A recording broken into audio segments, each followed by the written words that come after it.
کارگەی قارچکی هیوا پێک دێت لەسەر ڕووبەری 25 دووەنم زەوی دەکەوێتە شاری کەلار لە ناوەندی ئیدارەی گەرمیان.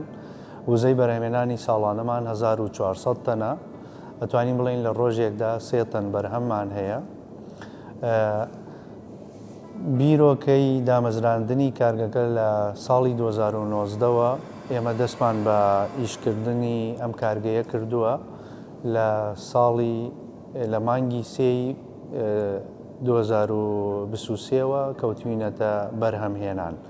بیرۆکەکەی لە ئەوروپاوە بۆمان هات، هەستمان کرد دامەزراندنی کارگەیەکی وا بۆ کوردستان و بۆ عێراقیش کارگەیەکی زەڕورە بۆ دابینکردنی بەرهەمی ناوخۆ، پێشکەوتن لە بواری کشت و کاڵیشدا بە زەرورمان زانیوە. کارگەی قارچکی هیوا ئێمە تەنها یەک جۆرە بەرهەمدێنین، ئەم جۆرە سپەیە کە خواستی هەموو بازاڕی دنیا زیاتر تەڵەبیاتی لەسرە. لە هەمان کاتیشدا ئێمە کارگەکەمان بە ئامێری پێشکەوتووی سەردەمیانە دامان مەزراندووە، ئەتوانین هەرچی جۆرەکانی تری قارچک هەیە بتوانین بەرهەمی لێبێنین. ئێمە پیتمۆس بەکاردێنین. پیتمۆس جۆرەخاکێکی تایبەتە، سیفاتی سفەنجی هەیە بۆ ئاودانی سەرووی کۆمپۆستەکە بەکاری دێنین. لە ئێستادا ئەو خاکە لە هۆڵەندا و لە ئەرمیناوە بۆمان دێ و بەشێکیشی لە ئێرانەوە بۆمان دێت.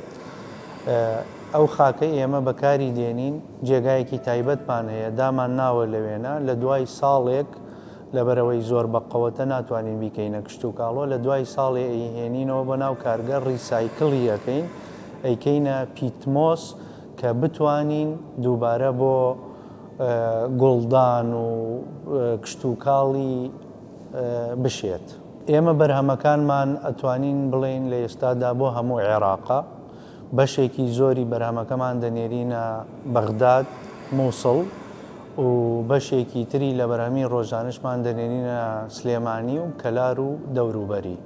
و لە ئایندەیەکی نزیکشتا لە ساڵی ئایندا لە مانگی سێوە ئێستا ئیش لەسەرەوە دەکەین لە ڕۆتیناتی دام و دەستگاکانی حکومەتین بەرهەمەکانمان هەناردەی وڵاتانی دەرەوە بکەین، کەندا و بە تایبەتی ئیمارات.